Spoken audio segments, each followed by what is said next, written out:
Buenas noches. ¿Cómo están, chicos? ¿Todo bien? Hola, Bueno, profe.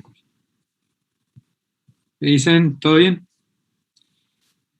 Bueno, voy compartiendo la pantalla. Muchos temas para hoy, así que vamos largando rápido. Estaba esperando que se junte más o menos una masa crítica, porque hay un montón de gente que estaba todavía en espera. Esto se demora un poco en admitir. Bien.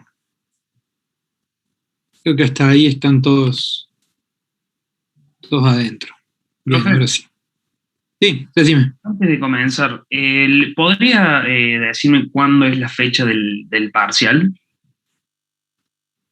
Bien. ¿Vos me escribiste? ¿Puede ser? Sí, yo te escribí. Bien. Sí, no te contesté, no te había contestado porque justamente estaba charlando con eso con el profesor Castro, que es el coordinador de la cátedra. Yo no les puedo decir oficialmente todavía, ¿sí? Pero todo apunta que va a ser después de las vacaciones, ¿de acuerdo? ¿Tanto práctico como teórico? Sí, es un parcial que lleva todo. Ah, bien, bien, bien. En general, la parte teórica, principalmente se toma en las que les van habilitando y que tienen que tener varias aprobadas, digamos, para acceder a promoción y aprobación directa. En las parciales puede haber preguntas teóricas, pero están muy enfocadas en la parte práctica principalmente. Comprendo, profe. No se los habíamos todavía pasado y todavía no tenemos una fecha oficial, porque en realidad sí la teníamos y es la que aparece en la planificación, pero ¿qué pasa? Que esa planificación la entregamos a principio de año y el tema es que, bueno, supuestamente íbamos a empezar el primer semestre con este tema de la modalidad no presencial, y hay varios elementos que también van cambiando durante el año, entonces se decide replanificarlo también en función de cómo vemos el avance con los distintos cursos, ¿no? Así que, bueno. Comprendo, profe. Entonces, fecha tentativa De lo que hemos estado hablando con el profe Castro era, digamos, la última semana de julio, que caería primeros días de agosto, en realidad, seguramente, o 7 creo que me dijo de agosto, pero esto es no oficial, o sea, les vamos a avisar oportunamente y digamos, de una manera concreta y específica, pero en principio de lo que se está hablando es ya tomarlo a principio del semestre que viene. Bien, gracias, profe. Bien. No vayan a bajar la guardia porque en general, digamos, es complicado y más volviendo de las vacaciones y todo eso, muchas veces es una materia larga, así que vayan llevándola al día igual. No la tiren al olvido este mes que queda. O sea, sigan estudiándola, llévenla al día porque seguimos viendo temas y entran todos los temas al parcial, entran todos los temas que aparecen en el programa, ¿de acuerdo? Un anuncio muy importante para decirles, es que las próximas 2 clases conmigo van a ver el tema de programación lineal entera, ¿sí? Programación entera, esta clase y la próxima, y con el profe Sergio Rosa, en el práctico van a ver otro tema, que está relacionado, ¿sí? Pero van a ver 2 modelos que no van a ver conmigo. Nos vamos a repartir un poco los temas, cosa de que tengan posibilidad de ver la mayor cantidad de temas que cubre el programa, ¿sí? Entonces esto normalmente lo hacemos así, ¿de acuerdo? Solo que generalmente toda la parte de entera y transporte, etcétera, generalmente la da él y yo llego a dar alguna clase nomás de esto. Ahora vamos a ver 2 clases conmigo de programación entera y 2 clases con los temas específicos, digamos, de redes que van a ver con el profe los días martes, ¿sí? Estas próximas 2 semanas. Y el resto del semestre vamos a estar practicando otro tema más, otra unidad más que falta, que es programación dinámica. Profe, una pregunta. Sí. El tema de las evaluaciones, estas teóricas, ¿nos van a avisar tiempo antes de que se habiliten? ¿Cómo funcionan? Sí, ya ha ocurrido una y ya se les ha notificado a través del aula virtual, digamos. De hecho, el profe Castro mandó una notificación y yo mandé otra adicional, digamos, y en general es esa la notificación. Bien, gracias. Bien, este tema de la cantidad que hay en el año y cuántas tienen que tener para cada condición, digamos, de aprobación, etcétera, etcétera, está todo en la modalidad académica, así que revísela. No se repiten las evaluaciones, esto lo digo porque muchas veces a fin de año, de golpe sacaron una buena nota y se dan cuenta que están en condiciones capaces de promocionar o de aprobación directa, pero no llegan con estas actividades y bueno, es un problema porque estas actividades no tienen recuperación, o sea, se hacen varias y se les pide una cantidad mínima aprobada. Entonces, digamos, el recuperatorio que tienen más actividades que la cantidad que se piden mínima para tener ciertas condiciones, digamos. Entonces eso es lo que tienen que asegurarse, tener esa cantidad. Profe, disculpe, le hago una pregunta. ¿Qué pasa Sí. si no hicimos el primero? No, no hay problema, hacer los otros. Bueno, Estaba bueno hacer el primero porque en realidad no tenía nota tampoco, pero sí te aseguraba de que estabas en condiciones de poder hacerlos. ¿Te das cuenta? Porque el problema que se han encontrado muchos en años anteriores es que dicen, bueno, voy a hacer el trabajo este, o sea, el primero no lo hago, el segundo no lo hago, bueno, el tercero lo voy a hacer y cuando tratan de conectarse hay algún problema en la matriculación, qué sé yo, porque cambiaron de curso, por lo que sea, porque le hicieron el año pasado y no se habían rematriculado no sé, lo que sea. Pero de golpe quieren hacerlo y no pueden. ¿Sí? Entonces es como que esta primera actividad es también para asegurar que ustedes puedan acceder a todos esos elementos, porque son también los que les permiten acceder al parcial, por ejemplo. ¿De acuerdo? Entonces, intenten hacerlo porque, bueno, también les garantiza el hecho de poder tener, de que tienen todo el día, digamos, como para poder rendir después el parcial.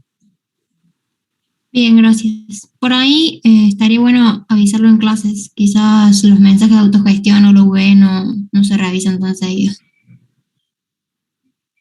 Y lo que pasa es que te digo que sí, yo en la medida de lo posible les voy a decir, lo que pasa es que a veces se activan después de que tuvimos clase. Y otro tema, y digamos, parte del objetivo es que lleven la materia al día con eso. Y el otro tema es que parte de las condiciones para el cursado es que tengan asociado al aula virtual un email, una dirección de correo que ustedes revisen periódicamente, eso lo dicen las condiciones, digamos. O sea, se asume que los mensajes que les manden por el aula virtual les llegan a un lugar donde ustedes sí leen.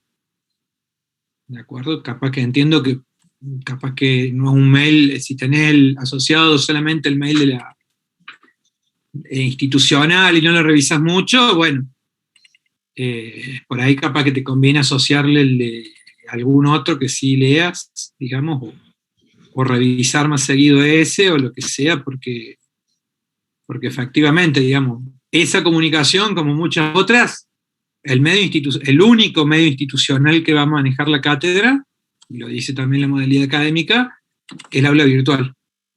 ¿De acuerdo? O sea que cualquier comunicación oficial va a pasar por ahí. Le hago una consulta. ¿Las evaluaciones estas se hacen directamente en la UB o, sí, o hay que conectarse por Zoom? No, las evaluaciones estas son por la UB. Después va a estar el parcial, que ya se les informará en qué condiciones, cómo se va a hacer. Digamos. Pero en principio, de estas evaluaciones, todo por la UB. Y las pueden hacer dentro del rango que está habilitado, a la hora que les dé la gana. Ok, Profe, gracias. y considerando la virtualidad para los exámenes, ¿vamos a tener que hacer el examen en la hoja, escanearlo con el celo y subir el PDF? ¿O vamos a tener que ingresar un valor numérico y usted controla, digamos, el sistema lo controla Se automáticamente? hacen, mirá, si te digo por el año pasado, se hacen las dos cosas juntas. Bien, gracias. O sea, tienen el año pasado lo manejamos con ustedes llenando el formulario, pero también subiendo, digamos, la foto de lo que estaban escribiendo. Profe, ¿de qué fecha quedó al final el primer parcial? Todavía no está definido porque justamente esto lo vamos a ir adaptando en función de lo que veamos cómo avanza en este mes que queda. Pero extraoficialmente, de lo que estábamos hablando era de tomarlo directamente en las primeras semanas, digamos, del primero o segunda semana del segundo semestre. Perfecto. Igual, como te digo, esto no es algo que defino yo, y te digo, ni siquiera el coordinador realmente lo define totalmente él, porque va a ver el avance de todos los cursos, o sea que no es tampoco que le dé la gana, sino que va a tener que ver cómo hayan avanzado los cursos y qué es lo más razonable y beneficioso para que salga todo bien. Así que no es una fecha arbitraria simplemente, por eso es que, digamos, nosotros teníamos una fecha prevista, pero bajo otras condiciones. Y esa fecha todos los años siempre la hemos cumplido. Digamos, este año y el año pasado hemos tenido que empezar a moverlo un poco porque, bueno, las condiciones estas implican que tengamos, digamos, que considerar ciertos factores que en condiciones normales no tenemos en cuenta, no nos hace falta tener en cuenta. Bien, ¿alguien más? Bueno. Entiendo ya con están viendo ahí la pantalla, ¿no? Profe, una consulta. ¿Existe la posibilidad de que se pueda hacer un espacio de consulta?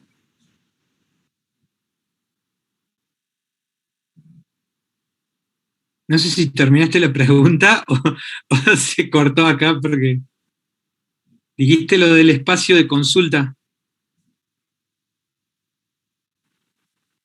Me parece que sí. Hola, hola. Conectó directamente. Desconectado, profe, arranquemos, profe. Sí. No sé, bueno, respecto al espacio de consulta, bueno, hablamos luego si se conecta de nuevo. Bien. Largamos, sí, larguemos. Yo quería, antes de seguir, ya sé que, bueno, con el práctico ya han hecho varios ejercicios de sensibilidad. No obstante, me gustaría que volvamos a pasar rápidamente por el ejercicio que habíamos visto, ¿sí? Como un repaso general, pues cuando hacíamos análisis de sensibilidad íbamos a identificar los rangos de variación dentro de los cuales no se producía un cambio en las variables de la base, o sea que no cambiaba qué variables estaban en la base, aunque, digamos, sabíamos que un cambio en alguno de esos parámetros podía tener estos tres efectos, podían ser alguno de ellos, una combinación de ellos, o todos juntos. Nosotros con el rango de sensibilidad, cuando calculamos el rango de sensibilidad de los parámetros, lo que establecemos es cuál es el cambio que se puede producir sin que haya un cambio en la estructura de la solución óptima, es decir, que cambien las variables que están acá. Entonces, básicamente, esto va a venir de la mano entonces de que o acá estos valores no cambien de manera que se produzca un cambio en la condición de optimalidad, con lo cual deja de ser esta la solución óptima, o que alguno de estos no se haga negativo, en cuyo caso deja de ser factible la solución y bueno, no tiene sentido hablar de aceptar ese cambio porque la solución que obtendríamos no es factible. Podría haber cambios en Z, en los valores de las variables, o en la estructura, decía, estudiamos los cambios sobre los coeficientes C o sobre los valores del lado derecho. Cuando hay cambios en los coeficientes, teníamos que ver si la variable era no básica o básica. Si es no básica, simplemente observábamos el CJ menos ZJ. Por ejemplo, en este caso, decíamos, si acá aumenta, esto disminuye. En algún momento esto aumenta tanto que esto llega a 0.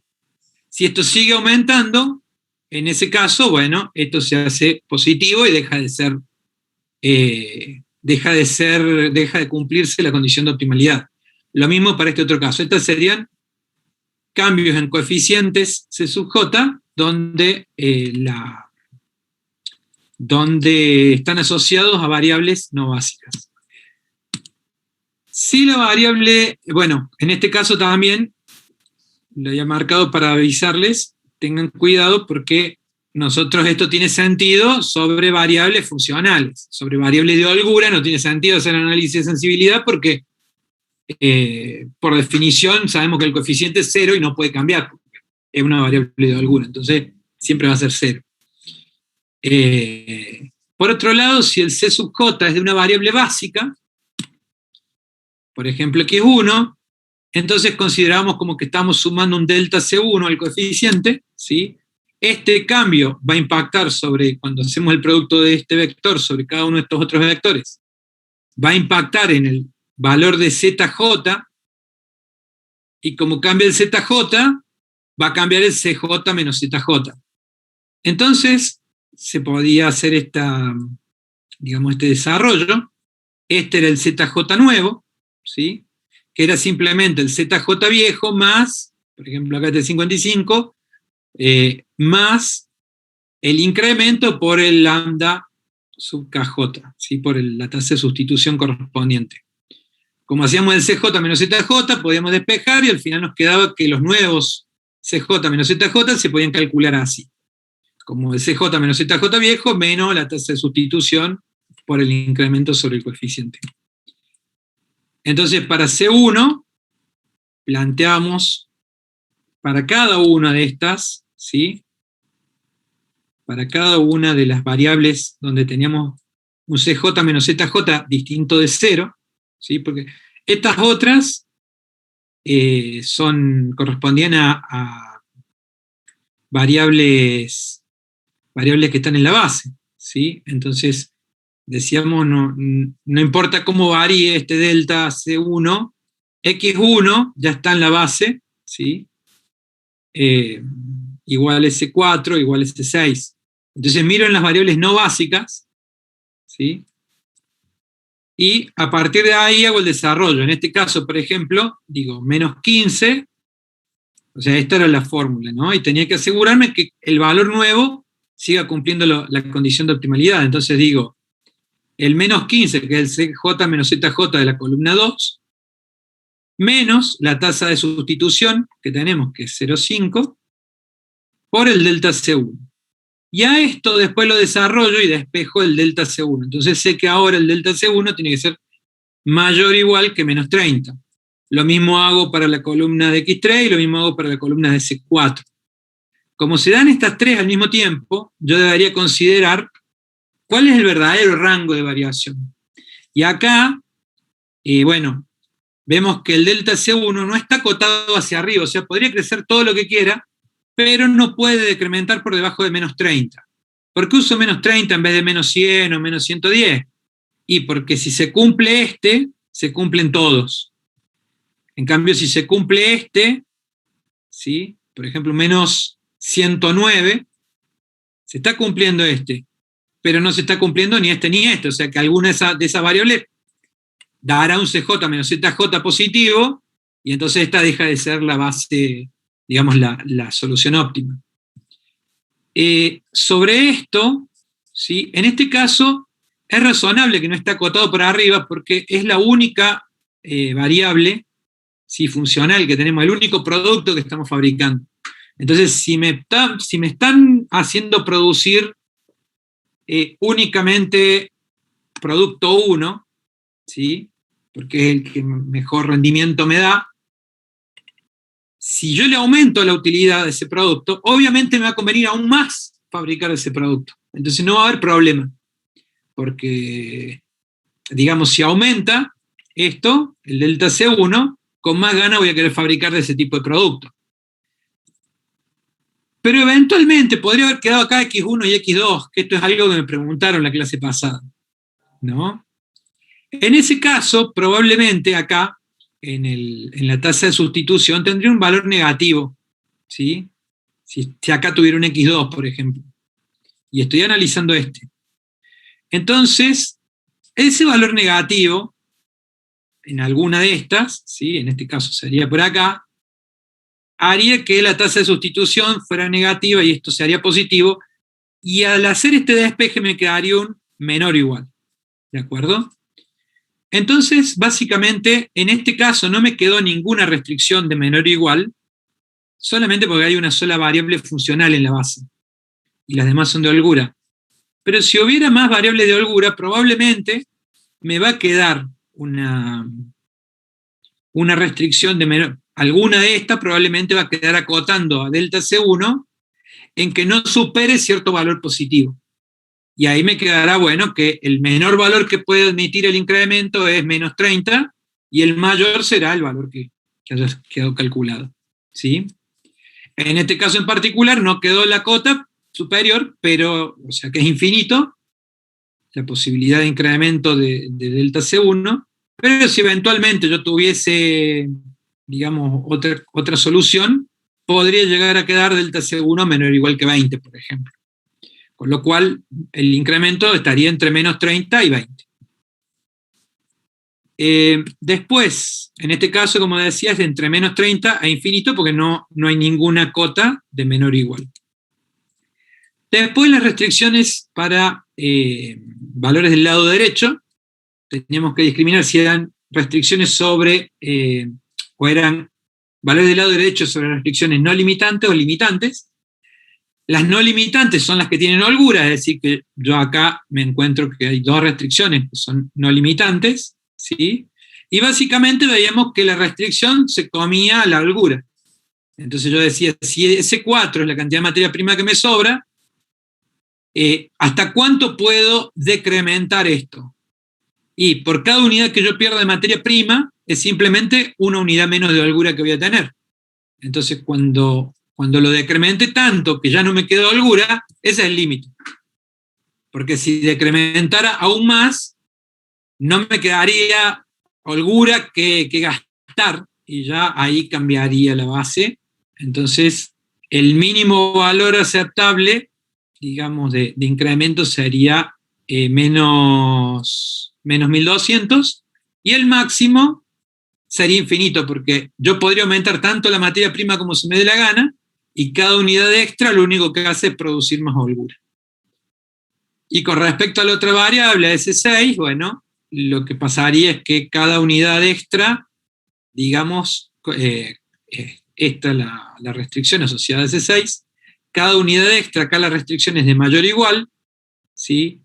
En realidad me cambia dónde va o la lógica con la que hago el cálculo, esto ya lo vimos, pero básicamente es S6 me está diciendo que estoy 40 unidades por arriba del mínimo.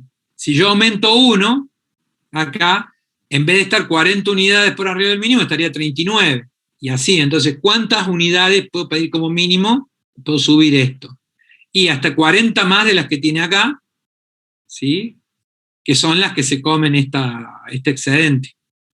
Si yo entonces, yo podría incrementar hasta 40 el delta B3, y decrementarlo, puedo decrementar todo lo que quiera, porque a medida que vaya bajando esto, o sea, si yo pido 10 como mínimo y estoy 40 por arriba de ese mínimo, si en vez de haber pedido 10 hubiera pedido 5, ¿sí?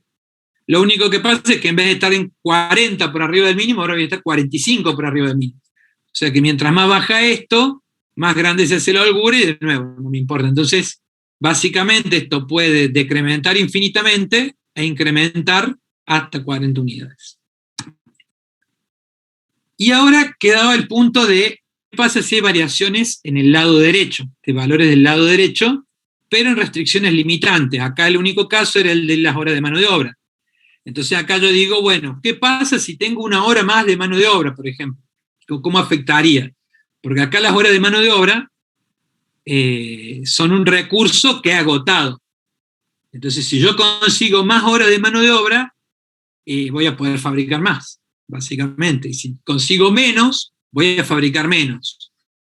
Entonces, el efecto que hay, digamos, ya me deja ver que va a cambiar el valor de las variables, va a cambiar el valor de Z.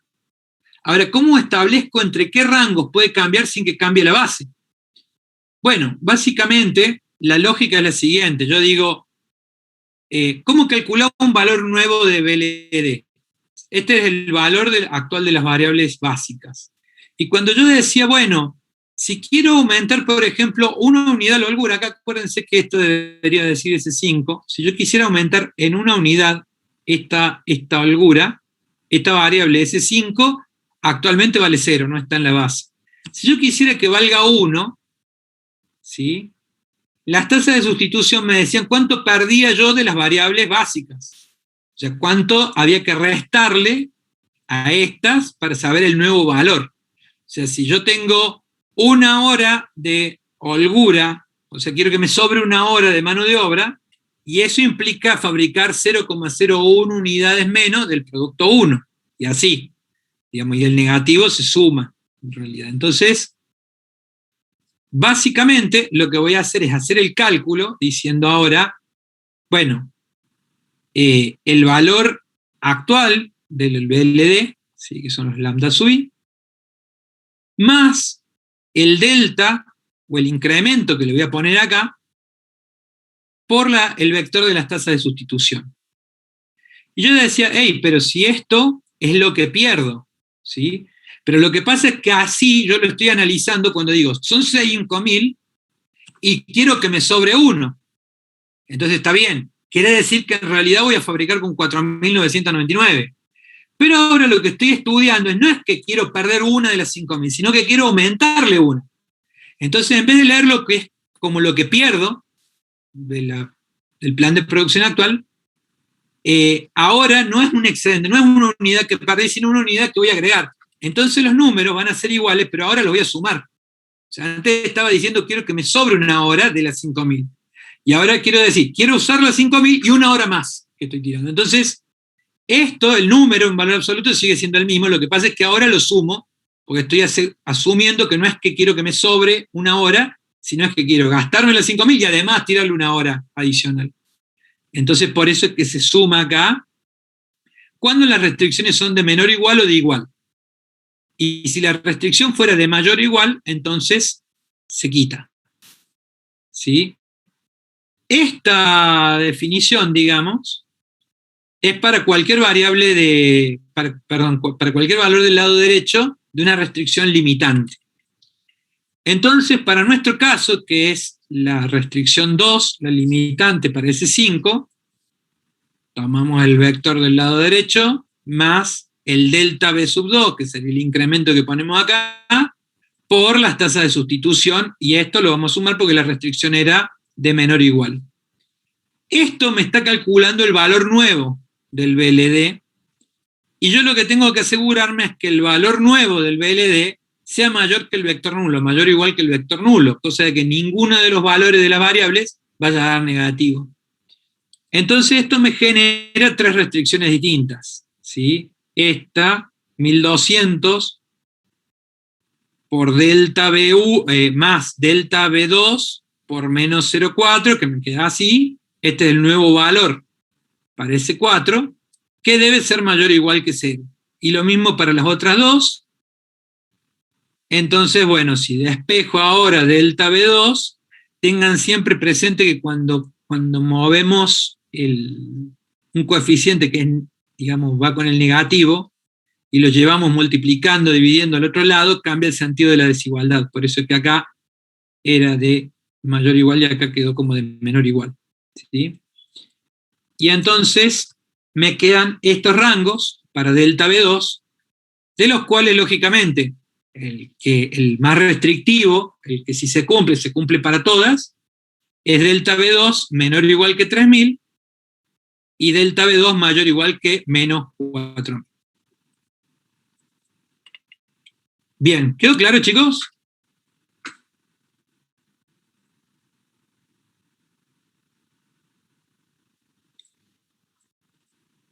Hola, hola. Sí, profe. ¿Sí? ¿Quedó claro? ¿Alguna pregunta?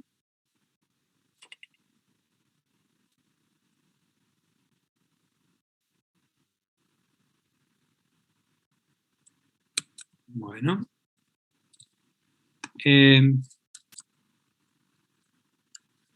Acá simplemente hay, esto lo podemos hacer algún día como repaso, pero este es el modelo cargado en el software Lindo, esta es la salida, ¿sí? Del software Lindo. Este es el modelo con el que estuvimos trabajando, ¿sí? Exactamente. El software Lindo me muestra acá el valor de la función objetivo, me muestra el valor de las variables, me muestra el costo reducido, que es básicamente el valor, en valor absoluto, digamos, sería el CJ menos ZJ de esas variables, ¿sí? Pero acá yo lo tengo que leer en términos de qué era el problema. En este caso, nuestro problema era un problema de maximización. Acá, un costo reducido de menos 15, lo que me está diciendo es que si yo quisiera, yo en este plan de producción óptimo no fabrico unidades de X2, ¿sí? Si quisiera fabricar una unidad, perdería 15 pesos, ¿sí? O sea, de este óptimo, por cada unidad que yo quiera fabricar adicional de X2, perdería 15 pesos. Y si fuera de X3, perdería 75. Después tenemos el valor de las variables de slack, ¿sí? Y acá lo que tenemos es el precio dual. Como vemos, como esto es un slack que tiene holgura y este también, ¿sí? En realidad el precio dual es 0 porque decimos, o sea, esto lo dice un teorema, pero más allá de eso, decimos si la materia prima me está sobrando, conseguir una unidad extra de materia prima no me hace ganar más plata. En cambio acá, las horas de mano de obra no me están sobrando, ¿sí? No me está sobrando horas de mano de obra. Entonces, como no me está sobrando, ¿sí? Acá podría ser 0, podría ser un valor positivo. ¿Sí? El teorema no es de ida y vuelta. O sea, si es positivo, entonces este es 0, pero si este es 0, acá puede ser cualquier cosa. Pero porque podría ser 0 si es por ejemplo, un problema con múltiples soluciones o con un problema con solución básica degenerada. Pero básicamente en este caso, lo que podemos ver es que me dio un precio dual de 1,1, que significa que por cada unidad que yo pueda conseguir adicional de horas de mano de obra, voy a aumentar Z en 1,1. O sea que es un recurso del que me conviene conseguir más unidades, porque mientras más unidades consiga, más plata voy a poder generar. Y acá tenemos para los coeficientes, ¿sí? Acá está la variable y este es el valor del coeficiente en la función objetivo, los rangos de variación, y acá están los valores del lado derecho, ¿sí? Y el rango de variación para cada uno, que son los que estuvimos calculando recién. Acá tomé el mismo problema, pero cambié este parámetro, le metí un 51, este era 10, antes pedí una producción mínima de 10 y ahora le puse de 51. Entonces, fíjense que en esta solución nosotros sí o sí necesitamos, digamos, lo cumplíamos porque fabricamos 50 y me pedían 10 como mínimo, ¿de acuerdo? Acá, en primer lugar, el incremento que le puse de ese coeficiente estuvo por arriba, estuvo por arriba, ¿sí? Porque lo llevé a 51, o sea que me salí del rango de variación. Cuando uno se sale del rango de variación, básicamente tendría que reescribir el modelo con ese cambio y resolverlo de nuevo, que es lo que hice acá. Y acá podemos observar que, bueno, bajó la cantidad de plata total que conseguimos, se consiguen fabricar 51 unidades, ¿sí? Y acá tenemos un precio dual de menos 30, que es que por cada unidad adicional que yo pida como mínimo, voy a pagar 30 pesos. Lo cual es lógico, porque es como que le estoy pidiendo cosas, o sea, acá claramente por lo que cobra por cada unidad del producto 1, le conviene fabricar unidades del producto 1, porque gana mucho más que con las otras y gasta menos recursos. Entonces, siempre le conviene fabricar del producto 1. Si gasta todo en producto 1, solo llega a 50 unidades y yo le estoy pidiendo 51. Entonces, ¿qué hace el modelo, digamos, en la resolución? Básicamente, pierde una de las 50 unidades, se fabrica 49, y con los recursos que libera, me genera 2 unidades del producto 2, pero esto, digamos, es lo más conveniente, considerando que tiene que llegar a 51 unidades fabricadas. Pero ¿qué pasa? Ese intercambio me hace perder plata con respecto a la solución anterior. Entonces, cada vez que yo pida una unidad más, va a tener que hacer ese intercambio de nuevo, y por cada, digamos, unidad que yo esté pidiendo extra, en realidad voy a estar 30 pesos menos de este resultado. Bien, ¿alguna duda? ¿Consulta, aclaración?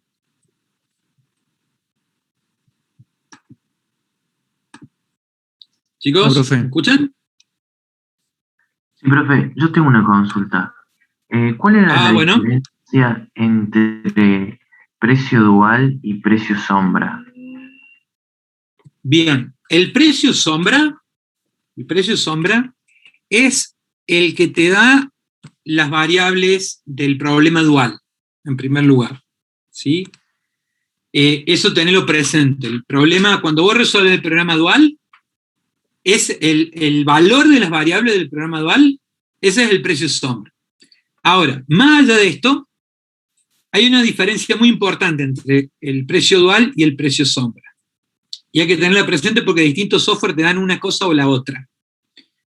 El precio sombra te dice cuánto incrementa Z por cada unidad adicional que tenés del recurso del que estás hablando. O sea, el precio sombra de la hora de mano de obra es 1,1. ¿Qué significa? Que por cada unidad de hora de mano de obra que vos consigas, el Z incrementa en 1,1. ¿Vamos hasta acá? Sí, profe. El precio dual, en cambio, lo que te dice es la mejora.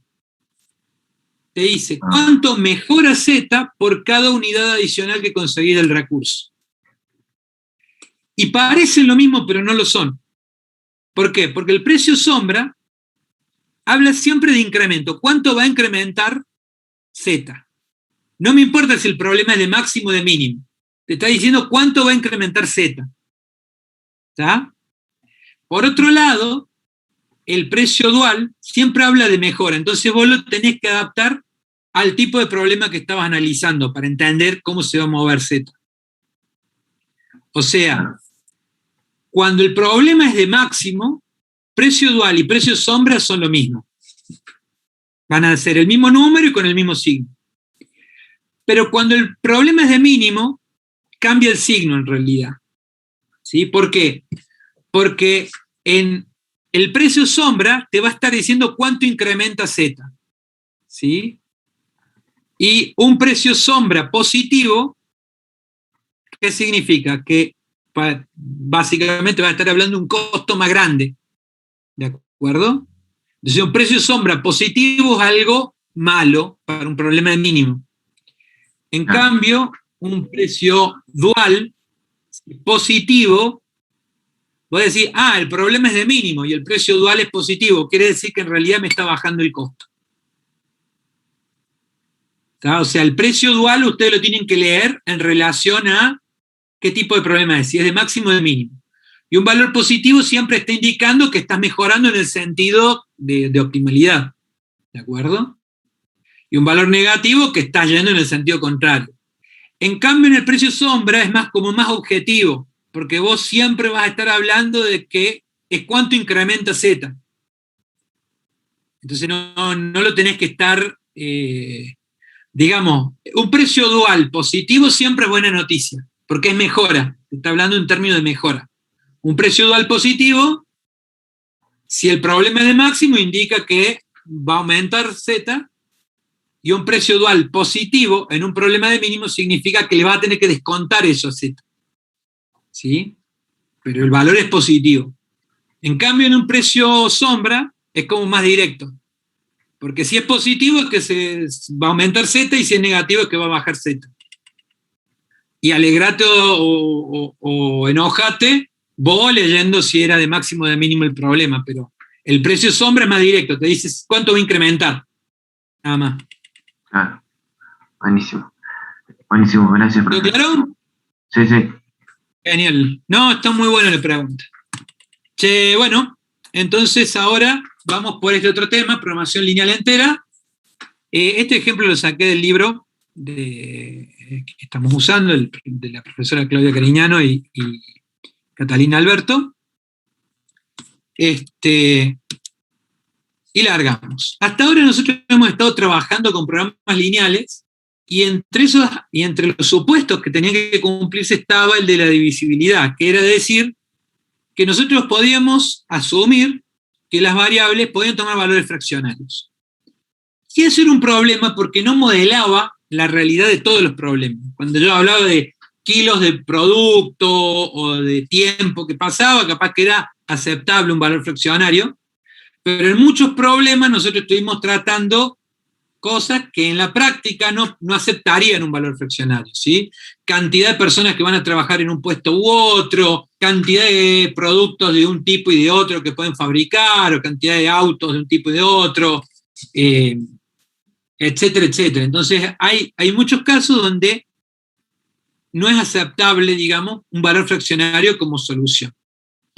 Entonces, lo que estudiamos con programación entera es básicamente estos otros casos, ¿sí?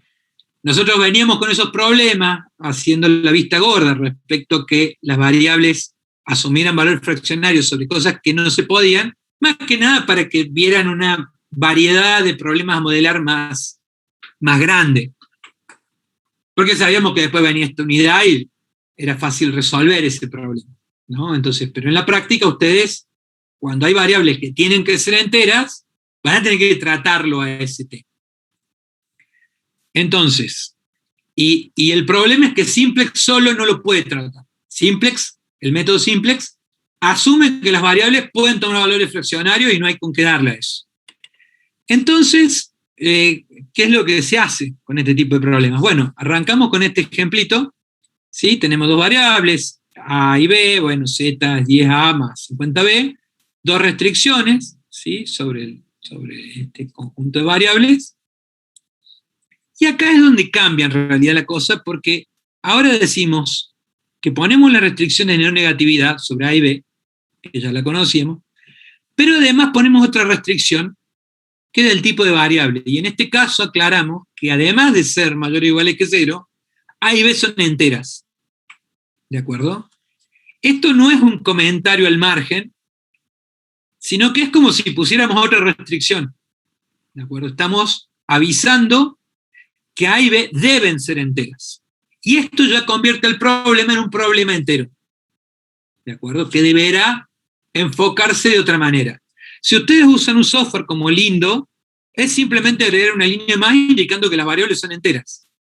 Si ustedes usan un software como Solver, es simplemente agregar una restricción más indicando que variables son enteras. O sea, a la hora de usar el software no cambia nada, pero sí es importante que ustedes entiendan el algoritmo que hay detrás, qué es lo que cambia realmente en la resolución, porque bueno, si eventualmente tienen que trabajar con esto, que es realmente muy útil, va a haber parámetros que van a tener que cambiar y que conviene que entiendan cómo funciona la cosa. Entonces, si yo graficase el problema sería este, ¿no?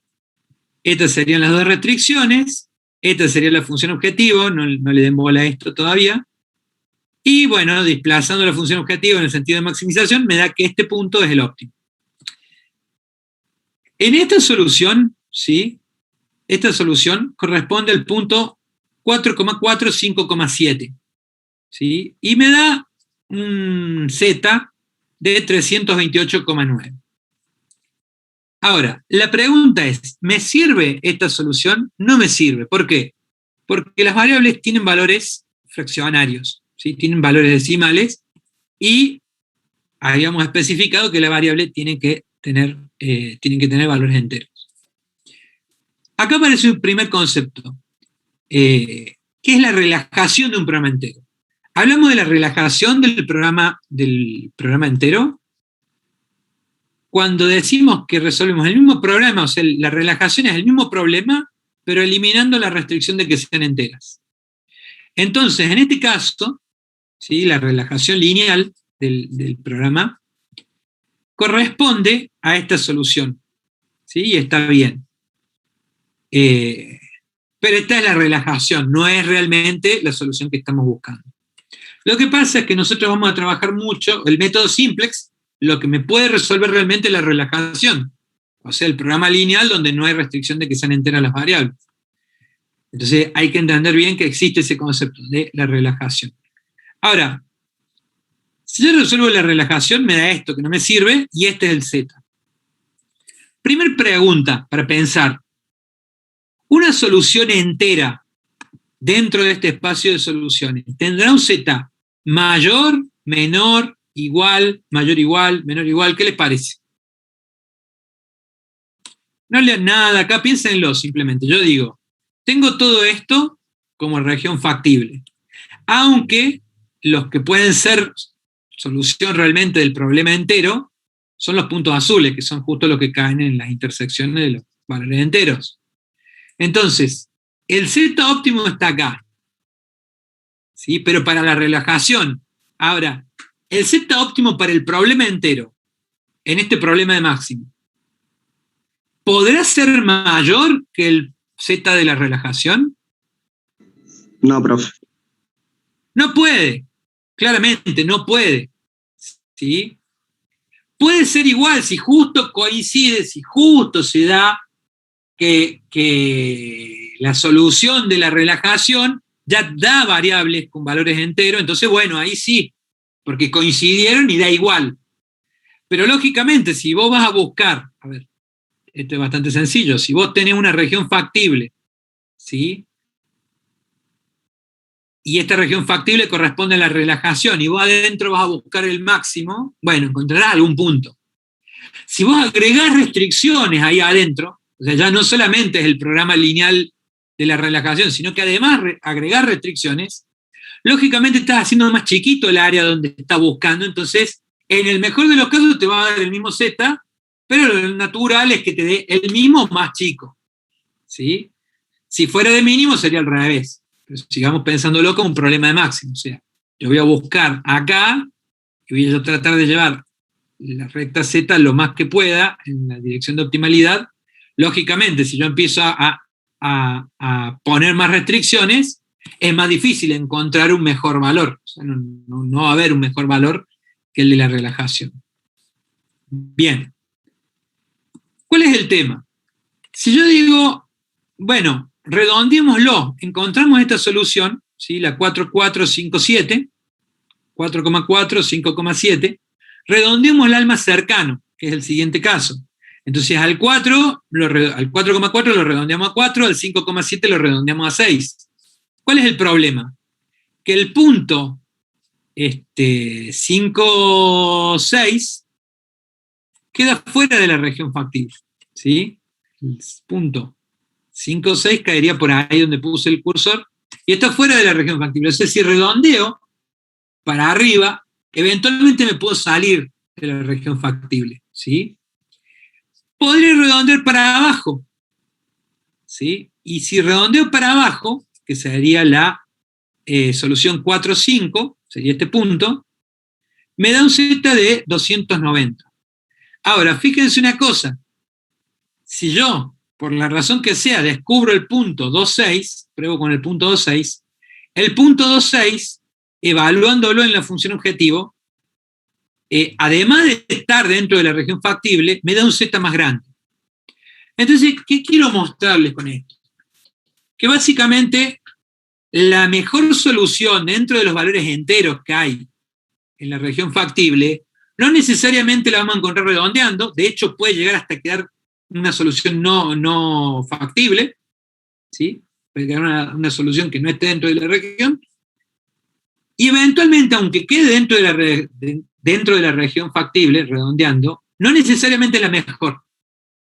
¿De acuerdo? Acá este punto está mostrando un z de 320, y si redondeamos hacia abajo todo, me quedaba 290. O sea, pasamos de este punto, ¿sí?, que sería el redondeado, a este otro. Y hay muchos ejemplos donde podrían ver que ni siquiera necesariamente van a quedar cerca.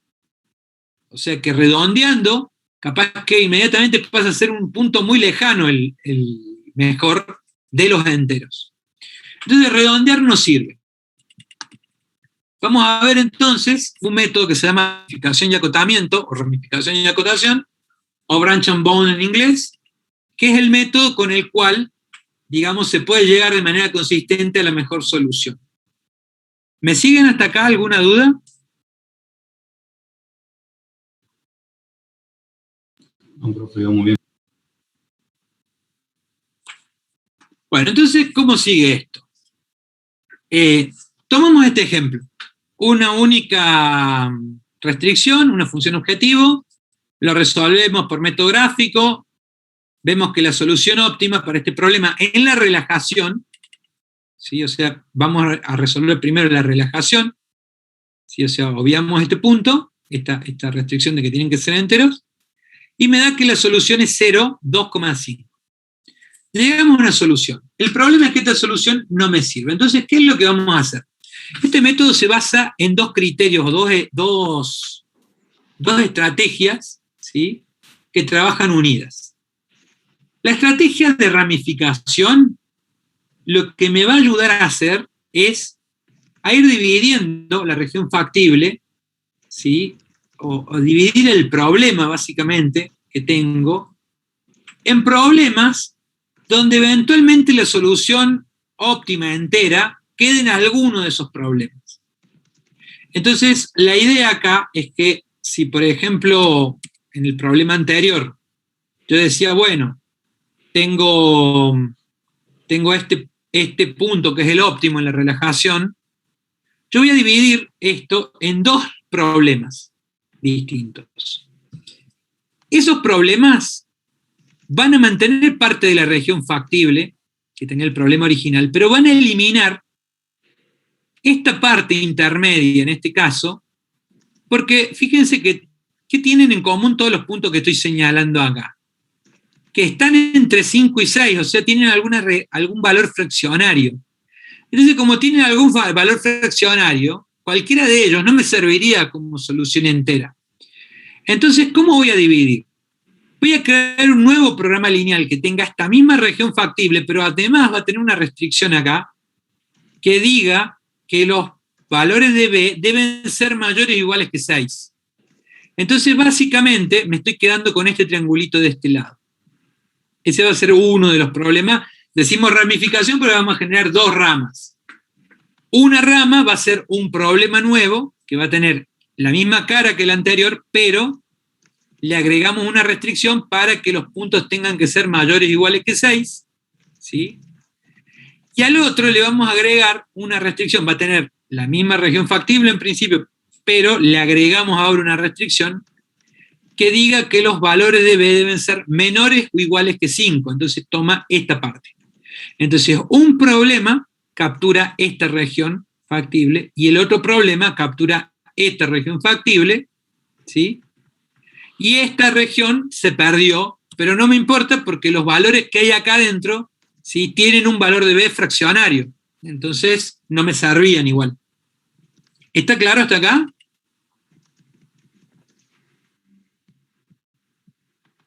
¿Gente? ¿Hola? Sí, profe, está claro. Bien. Entonces, he creado dos problemas distintos y lo que voy a hacer ahora es buscar el óptimo para uno y buscar el óptimo para el otro. En este caso, si busco el óptimo para este, me va a quedar que esta es la solución óptima, que es justo el punto que habíamos dicho que era el mejor. ¿Sí? Y esto va a ser, y acá viene la parte de bound o de acotamiento, o sea, cuando resuelvo este programa lineal nuevo, encuentro una solución óptima con valores enteros, ¿sí? Y entonces, como encuentro esa solución, ya tengo una referencia. Digo, bueno, uno de los problemas ya me dio bien y el Z es 230. Esa es la cota, ¿sí?, que voy a estar usando ahora para medir a las otras ramas. En este caso solamente tengo una sola rama, que si la resuelvo seguramente me va a dar un Z menor. Entonces no supere esa cota mínima que tenía, porque ahora yo quiero que las nuevas soluciones, las nuevas ramas, en realidad siempre tengan un valor igual o mayor que ese. O sea, que es la cota mínima de lo que espero encontrar. Y bueno, entonces, en este caso, simplemente con dos ramas que creé, en una encontré el Z óptimo, en la otra, si resolviera acá adentro, me daría un Z, que seguramente, o sea, estaría acá, porque esta era la restricción que agregábamos, o sea que el Z óptimo terminaría en ese punto que estoy señalando, que no es ni entero, y seguramente el Z va a ser peor porque, o seguramente no, va a ser peor porque esta recta, para pasar por ese punto, tendría que estar más abajo, o sea que el valor del Z es menor.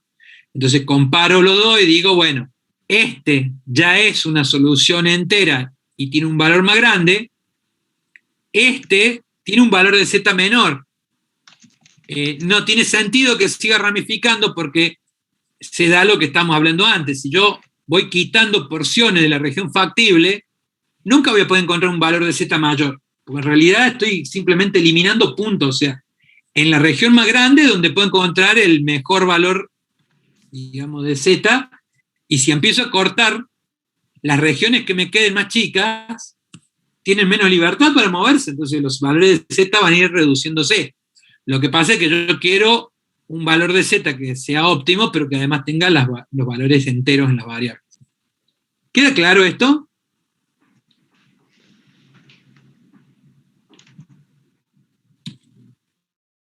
Bueno, entonces seguimos con este problema. Tomamos el problema original, resolvemos la relajación, es decir, quitamos esta restricción de enteros. Cuando lo resolvimos encontramos con que este punto es el óptimo, pero no cumple con que las variables tengan valores enteros. Acá, ojo, la restricción de entero pesa sobre las variables, no sobre Z. Z me puede dar valores con decimales, no me importa. El que no puede tener valores con decimales, digamos, son las variables, porque es a las variables a las que les puse la restricción de que sean enteras. En este caso, x2 no es entera. Entonces, ¿qué voy a hacer? Lo que vamos a hacer es crear dos programas lineales nuevos. Entonces, del programa original, generamos dos programas lineales distintos. De la región factible, lo que vamos a agregar es un nuevo problema, donde vamos a decir que además de la restricción original que generaba esta región, vamos a agregar una donde la variable x2 tenga que ser menor o igual que 2. ¿Sí? O sea, básicamente yo miro dónde cayó el valor decimal, en este caso 2,5, y digo, bueno, yo quiero la región donde los valores de esa variable sean menores que el entero anterior, y quiero un programa lineal donde los valores que pueda admitir esa variable sean del entero superior. Por eso es que digo, 2,5, 2,1, 2,9 no me sirven. Quiero esta misma región factible, pero donde los valores de la variable x2 sean menores que 2, menores o iguales que 2, mejor dicho, y eso es para uno de los problemas, me queda definida esta región factible, y para el otro, en este caso, digamos, justo se da que no hay región factible para este lado, porque esta restricción está por acá nomás, pero si, por ejemplo, el triángulo hubiera sido así, bueno, me hubiera definido esta otra región. Entonces, para este caso, x2 tiene que ser mayor o igual que 3. Entonces, hago dos programas lineales nuevos. ¿Sí? Un programa lineal con la misma restricción de antes, la misma función objetivo, pero que además me corte en el entero inferior, en el entero inmediato inferior, ¿sí? Y me deja esta región factible, que es este programa lineal, y otro programa lineal que tiene las mismas restricciones, la misma función objetivo, pero que me corta a la región factible en el entero superior. ¿Sí? Entonces me acepta para esa variable que me dio fraccionario valores mayores o iguales que el entero superior. ¿Queda claro?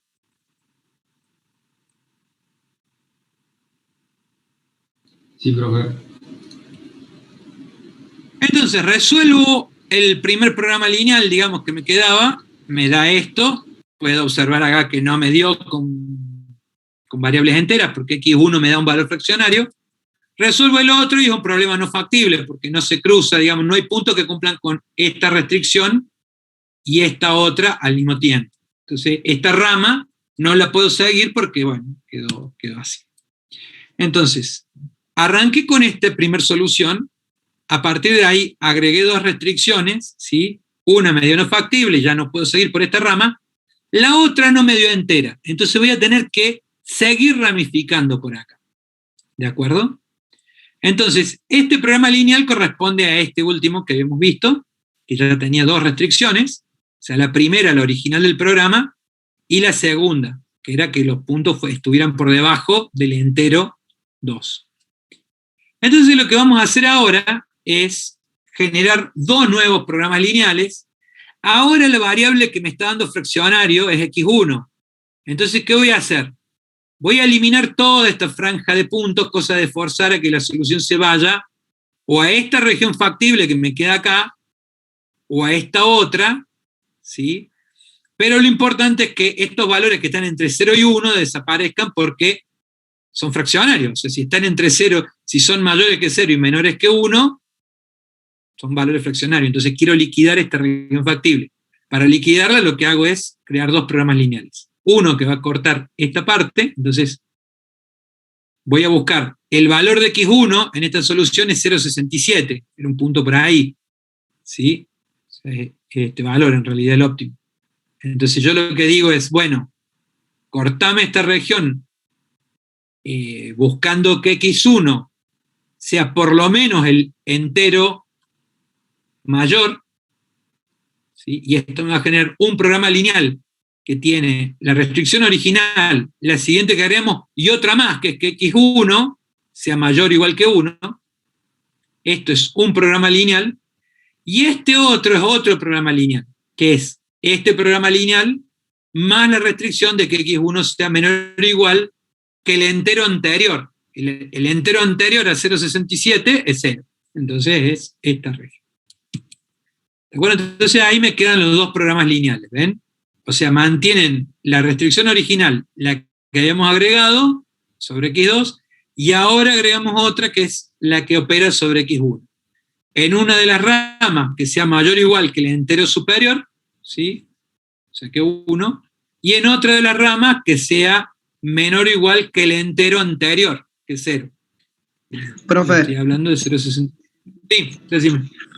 Pero ahí en ese caso X1 no podría ser negativo, ¿no? Nunca puede ser negativo, no. Por eso ahí dice X1 menor o igual a 0. No encontraría una solución. O nada que ver. El igual a 0, menor o igual que 0. Menor o igual que 0. Menor o igual que 0. No hay menores que 0, admitido porque la restricción de no negatividad, pero sí 0 es admitido. Entonces todos los valores de donde x1 valen 0 son los que están sobre esta recta. Apenas x1 empieza a valer un cachito, se va para este lado. Claro, es como poner x1 igual a 0. Están sobre la recta es x1 igual a 0. Y eso sí están cumpliendo con esta restricción.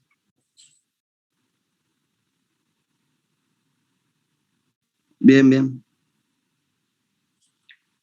Entonces, seguimos por acá. Esta primera restricción me partía la región factible. Fíjense que ahora están operando tres restricciones. La original, la segunda que agregamos en esta rama, y la tercera, que es esta que estamos agregando ahora, y me deja este triángulo donde el óptimo está ahí arriba, ¿sí?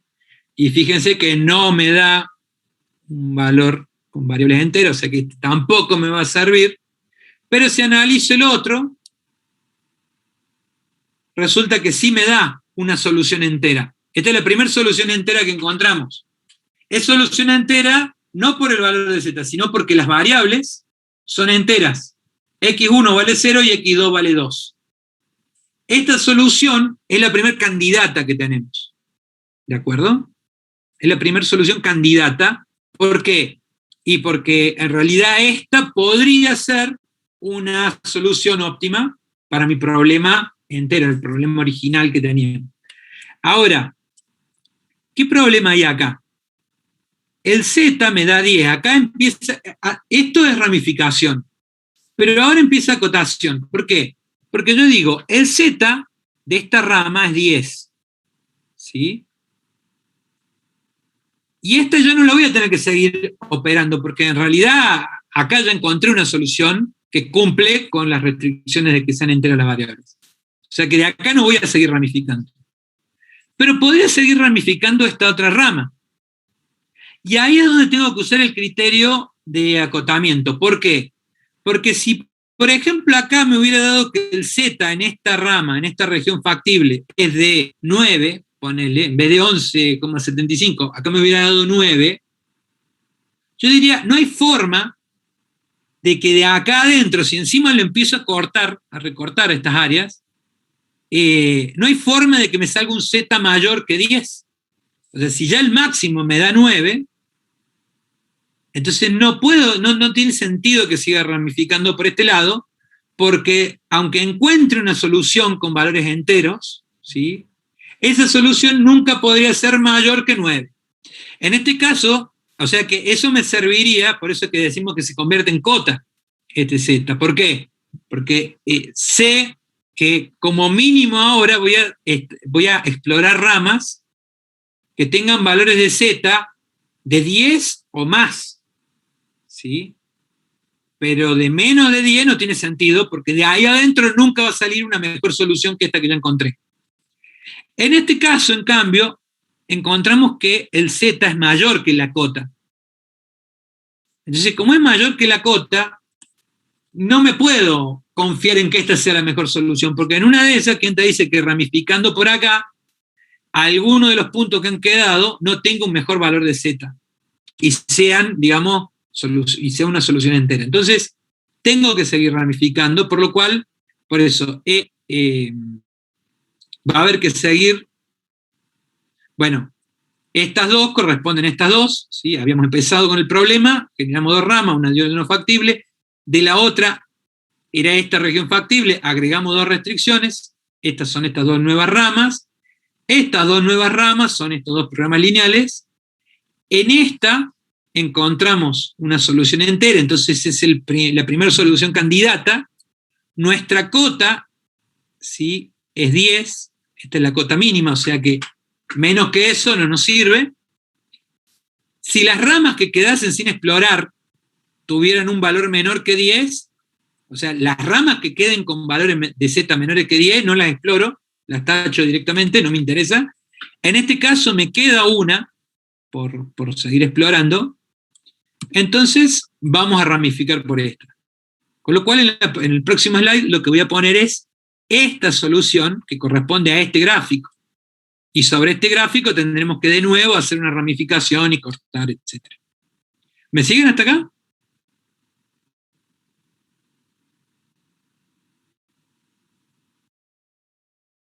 Me da miedo. ¿Está claro o...? Sí, profe. Sí, profe. Sí. Bien, entonces, a ver, esto es el slide donde estábamos antes. El programa lineal este era la restricción original, la primera que metimos acá en esta ramificación, x2 menor o igual que 2, y la siguiente fue esta de x1 mayor o igual que 1. O sea, esta de acá. Sobre esta rama, o sea, sobre este nodo, vamos a volver a ramificar, es decir, que esta es la región factible que vamos a analizar ahora, con el programa lineal, tal como habíamos llegado hasta acá, la restricción original y las dos adicionales.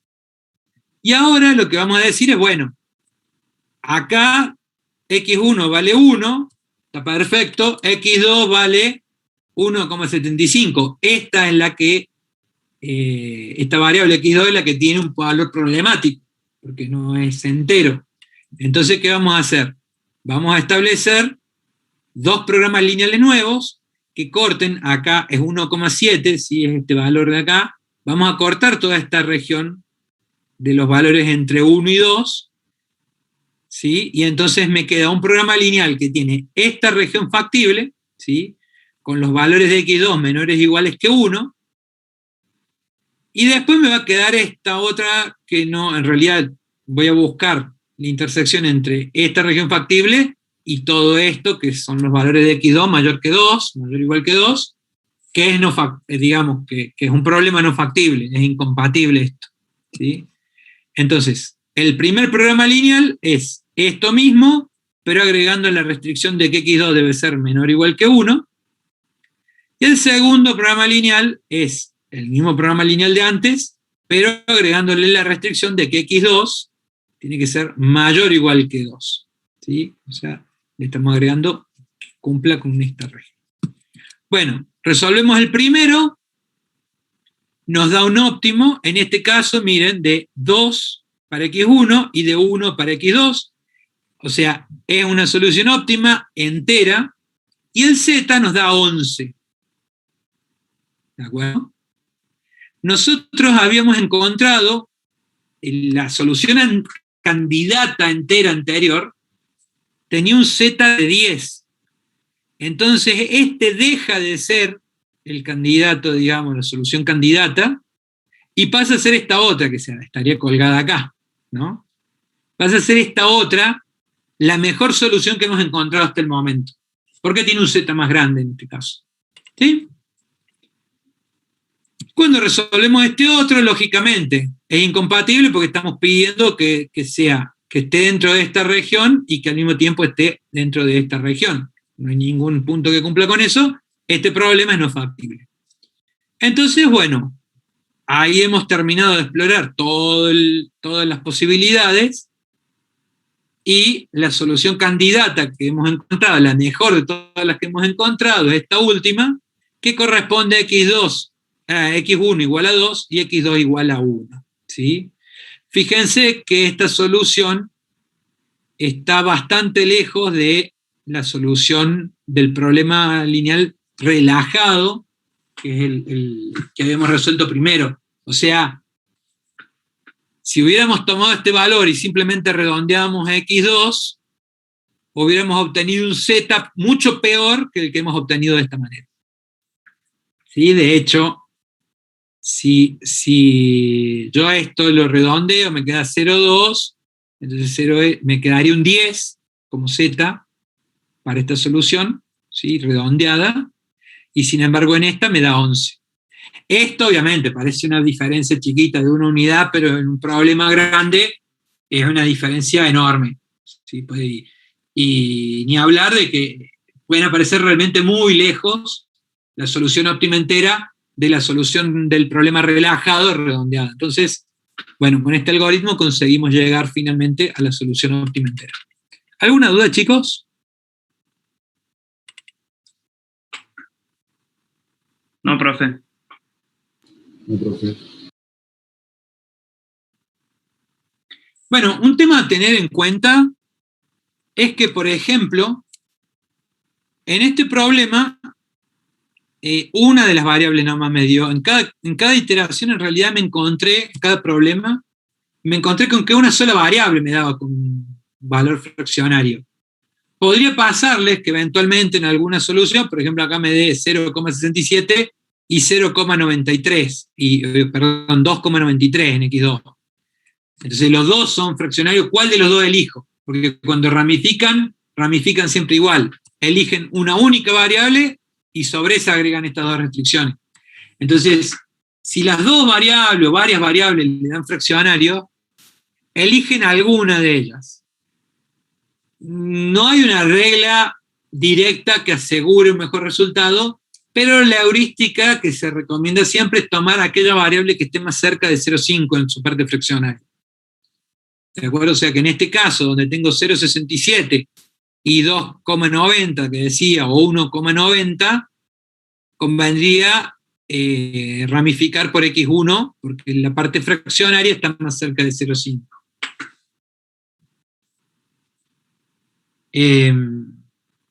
Bien. Otras cuestiones. Acá, por ejemplo, este dio no factible, pero podría haber dado algún resultado factible, ponerle que justo se daba la región factible de manera que fuera factible este también. Entonces yo tendría, al resolver este y al resolver este, podría haber tenido 4 ramas. 2 por este, porque me dio fraccionario acá, así que se tenían que explorar 2 ramas, y en este ponerle que también me daban una solución donde podía ramificar por 2. Digamos, con una variable con valor fraccionario, entonces tenía que también acá explorar 2 ramas distintas. Entonces acá, cuando se va abriendo, y esto se puede abrir un montón porque este problema es muy chiquito, igual digamos que nunca les vamos a dar un problema grande para que estén iterando con esto, pero para que ustedes entiendan, sí les quiero dejar claro que si acá se abrieran más ramas, en realidad la lógica que voy a seguir es siempre ir explorando aquellas ramas donde el Z me había dado más grande. O sea, si acá el Z, por ejemplo, me hubiera dado, ponerle que acá, en este problema, esta me daba una solución con valores fraccionarios y un Z de 5. ¿Cómo hubiera seguido explorando yo? Bueno, hubiera seguido por acá porque el Z es más grande, o sea, tenía para ramificar por acá y para ramificar por acá. Suspendo esto, lo dejo pendiente y sigo ramificando por acá. Como acá me da 10, esta cota, y entonces ya sé que de esta rama no vale la pena seguir analizando. ¿Por qué? Porque esta rama tiene un 5 como Z, entonces de los problemas subsiguientes van a salir, digamos, soluciones que me den un Z de 5 o menos. Y si acá ya conseguí una solución entera con valor de 10, de acá no va a salir algo mejor. Entonces, ahí es donde me sirve un montón esto del acotamiento, porque va eliminando ramas enteras, y eliminar una rama puede significar eliminar un montón de exploraciones. Y tengan en cuenta que cada uno de estos nodos fue un programa lineal que se tuvo que resolver con simplex, o sea, computacionalmente muy costoso esto. ¿Quedó claro, chicos? ¿Alguna duda? Sí, profe, quedó claro. Y esto, ¿por qué es importante entender todos estos conceptos? Porque los problemas enteros, ya lo van a ver en la clase con el profe Rosa, van a haber problemas de logística y asignación muy interesantes, ¿sí? Muy utilizados. ¿Y qué pasa? Que cuando ustedes trabajan con ese tipo de problemas, normalmente las variables tienen que ser enteras, ¿sí? Es muy grande la cantidad de problemas con variables enteras. Entonces lo que termina ocurriendo es que finalmente ustedes, aunque no resuelvan simplex porque usen algún software, van a tener que trabajar con programación lineal entera, definiendo que estas variables tienen que ser enteras. Cuando todas las variables son enteras, se dice que el problema es entero. Cuando hay variables enteras y variables continuas, se dice que el problema es mixto, ¿sí? Esos problemas son muy comunes. Vamos a trabajar la clase que viene con varios de esos, para que vean un montón de cosas nuevas, digamos, de problemas nuevos que van a poder modelar con esto. Y que son muy realistas, digamos, van a poder cruzárselos en la realidad, digamos, principalmente muchos en la parte de logística. Entonces, ¿qué pasa? Lo primero que se encuentran cuando tienen que resolver esto es que se demora más el software en resolverlo. ¿Por qué se demora más? Porque está haciendo esto. Y cada nodo es generar, digamos, solucionarlo y después generar problemas nuevos y solucionar esos problemas nuevos y generar problemas nuevos y solucionar esos problemas nuevos. Entonces, en primer lugar, computacionalmente siempre tarda más. Digamos, es más costoso esto. Digamos, en términos de tiempo, de procesamiento. En segundo lugar, es importante que entiendan que el software, como esto se puede demorar mucho, generalmente le va a dar una posibilidad de configurar esto para que no se cuelgue la vida procesando. Entonces, algunos parámetros que les puede llegar a pedir el software según el tipo de paquete que estén usando es el nivel de profundidad, ¿sí? El nivel de, digamos, el nivel de fracción que es aceptable. O sea, le pueden pedir 0,00001, con lo cual una solución con una fracción, una parte decimal muy pequeña, corta. Ahí porque considera que, bueno, cumplió con el criterio. Entonces ustedes pueden poner, por ejemplo, hasta qué punto se puede aceptar eso. Pueden poner la cantidad de tiempo que va a estar procesando. Cosa de que ustedes dicen, bueno, te dejo que esté 3 horas. Y que no se vaya más allá de eso. Puede, y corta en la mejor solución candidata que haya encontrado hasta el momento. ¿Sí? Pueden poner el porcentaje. Por ejemplo, yo encontré acá 10, y acá podía seguir porque no sabía si en esta rama iba a encontrar un mejor Z, ¿no? O sea, una solución entera con mejor Z. Pero, como el valor de Z acá es mayor, tenía sentido intentarlo, porque eventualmente podía aparecer, cosa que ocurrió. Hay software donde yo le puedo poner, bueno, un porcentaje de optimización en las ramas que queden sin explorar. Entonces, por ejemplo, yo puedo decir, bueno, ponele yo quiero que corte cuando en las ramas no pueda mejorar más del 20%. Entonces, ¿qué significa? Que si yo encontré una solución candidata acá, en las ramas que me queden sin explorar, yo debería poder conseguir, como mínimo, debería estar la posibilidad de conseguir arriba del 20% de esto, o sea, un 12%. Cuando yo miro esta rama, digo, puede ser que acá haya algo mejor explorando esta rama, y acá cortó acá, pero podría haber seguido explorando. Digamos, acá como cortó porque tenemos una solución entera, pero si me hubiera dado fraccionaria, hubiera tenido que seguir explorando. Entonces no sé cuánto va a seguir esto. Y la idea es que si acá me dio 10 y yo puse que corte si no hay una mejora del 20% posible, entonces una mejora sobre este 10 sería conseguir un Z de 12.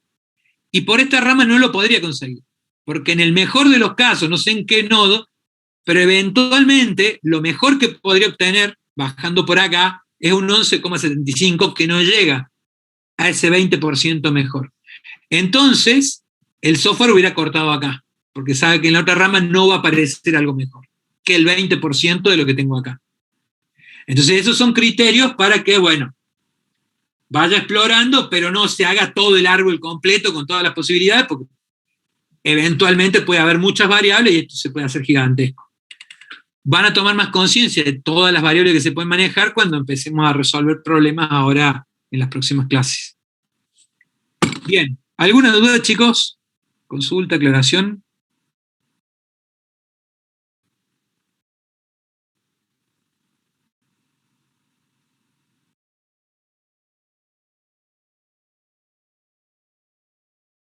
No, profe. Hola, hola. No, profe. Bueno, con esto ya cortamos lo que es el algoritmo de ramificación y acotamiento. ¿Sí? Un ejemplo de problemas ahora. No nos vamos a ir mucho más, chicos, pero me gustaría que empezáramos a plantear esto, como para que se vayan con una idea de qué es lo que queremos lograr. Yo agrego ahora el concepto de variables binarias. La variable binaria es un tipo de variable entera, ¿sí? Pero que solo puede valer 0 o 1. Entonces, una variable, sí, pero ¿qué tiene? Que solamente puede valer 0 o 1. Este tipo de variables binarias son extremadamente útiles porque me pueden ayudar a modelar ciertas cosas que son, digamos, reales, que suelen aparecer en los problemas y que, bueno, tienen entonces una utilidad muy grande porque me permiten extender la cantidad de problemas que puedo resolver. Voy a empezar con este. No nos vamos a ir más de 5 minutitos, pero quiero que lo empecemos a ver.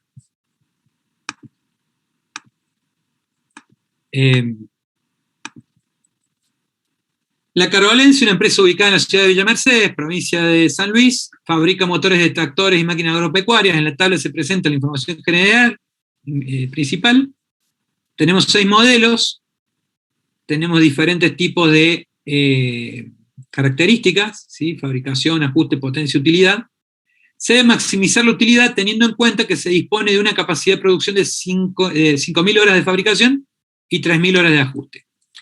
Entonces, básicamente, en este problema, lógicamente, vamos a tener X sub I, que es la cantidad de unidades de motores de tipo I a fabricar,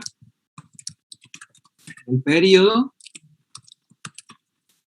¿sí? Donde I puede variar en 1 hasta 6.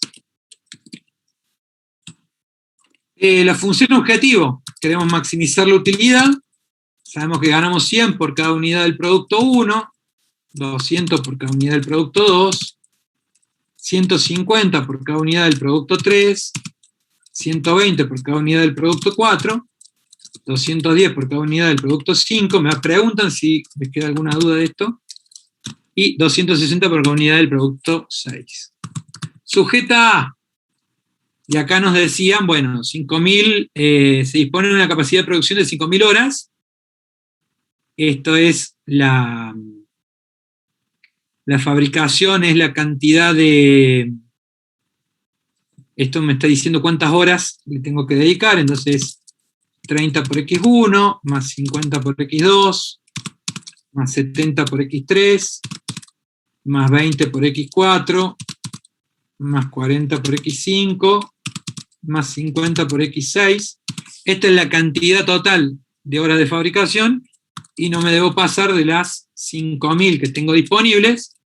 Y después de ajuste, 20 por X1, más 10 por X2, más 30 por X3, más 20 por X4, más 20 por X5, más 30 por X6. Y esto es menor o igual que las 3.000 horas de ajuste, que hasta ahí es fácil el problema. Y acá aparece, no vamos a hacer todo, como les digo, pero quiero que arranquemos, como para que se empiecen a llevar una idea de las variables binarias. Así es más fácil la clase que viene. Si se desea fabricar unidades de modelo 1, deben realizarse lotes de no más de 100. El costo fijo por fabricar este tipo es de 500. O sea, lean bien esto. Si se desea fabricar unidades del modelo 1, deben realizarse lotes de no más de 100. O sea, yo puedo fabricar hasta 100 unidades del producto 1. ¿Sí? Si es que se fabrica, entonces tengo un costo fijo, que es de 100. El problema que tengo acá es que todo esto siempre es proporcional. Había un supuesto que era de proporcionalidad.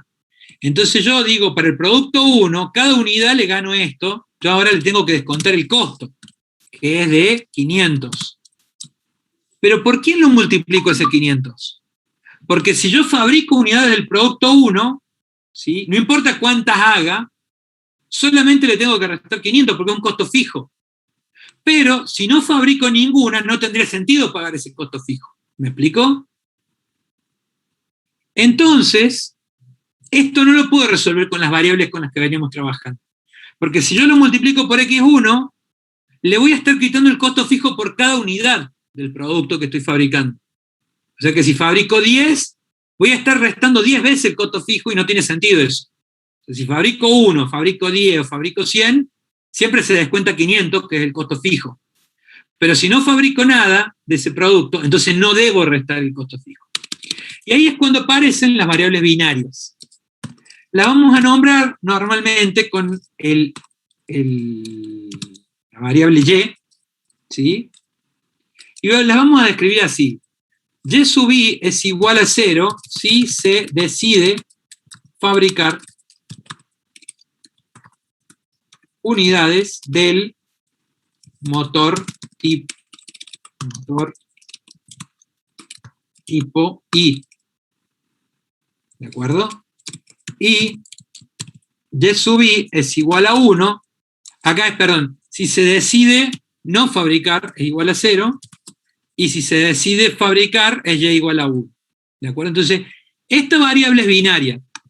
hasta acá, yo tampoco lo había puesto, x sub i es mayor o igual que 0, porque son variables que tienen que cumplir con la restricción de no negatividad, y le voy a poner que además son enteras, y enteras, porque son cantidad de motores. Entonces ahora sí vamos a empezar a trabajar con esto. Vamos a decir, son motores, lógicamente no puedo ser medio motor, voy a hacer cantidades enteras. Entonces las xy tienen que ser enteras. Pero además voy a agregar las y sub i, que son binarias. Esto en los paquetes de software también lo pueden identificar así. Pueden decir tal y tal variable son binarias, entonces solamente pueden valer 0 y 1. Es un tipo especial de variable entera.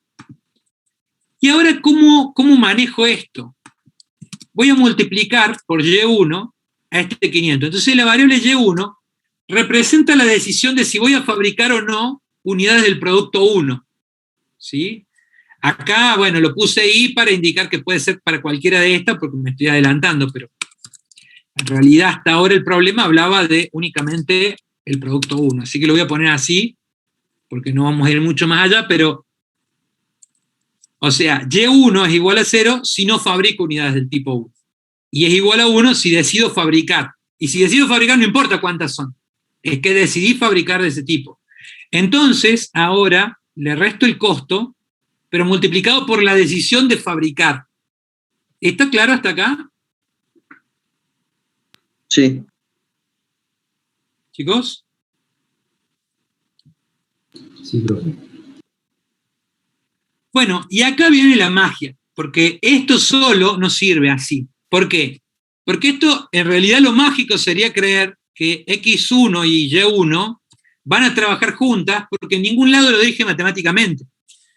Sí puse que, bueno, x1 es la cantidad de unidades, y acá puse que y1 es la decisión de fabricar motores del tipo 1, pero matemáticamente no existe esa asociación. ¿Sí? O sea, acá podría haber puesto cualquier cosa. ¿Sí?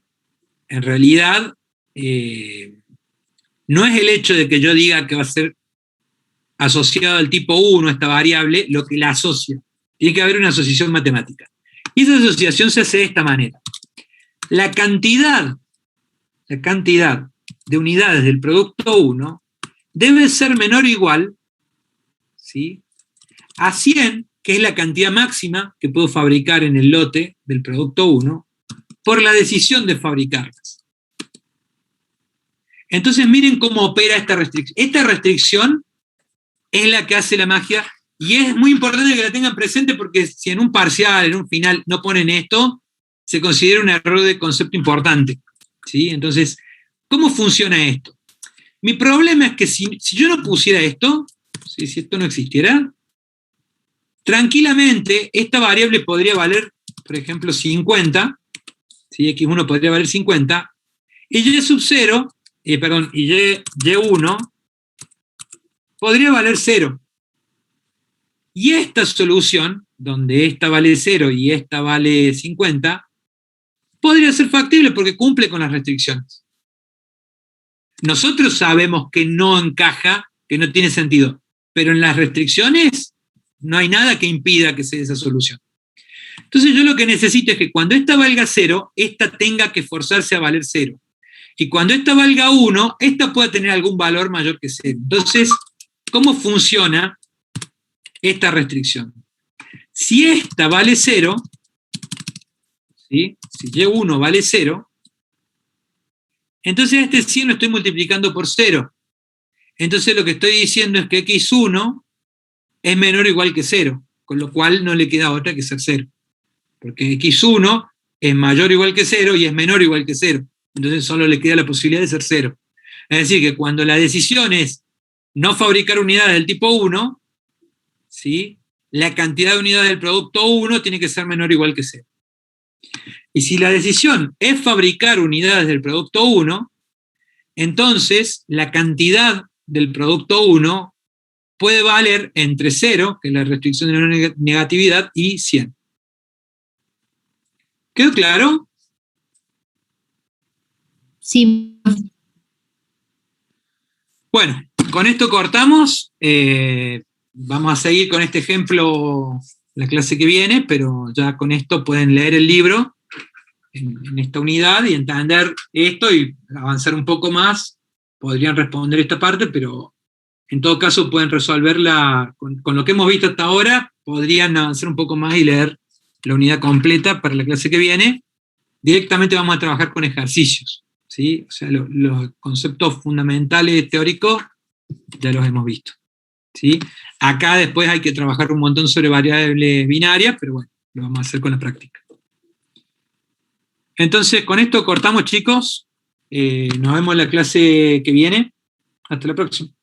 Bueno, profe, Si hay alguna muchas duda, me gracias. quedo un rato, pero bueno, con esto cortamos. Chao, profe, hasta luego. Hasta luego.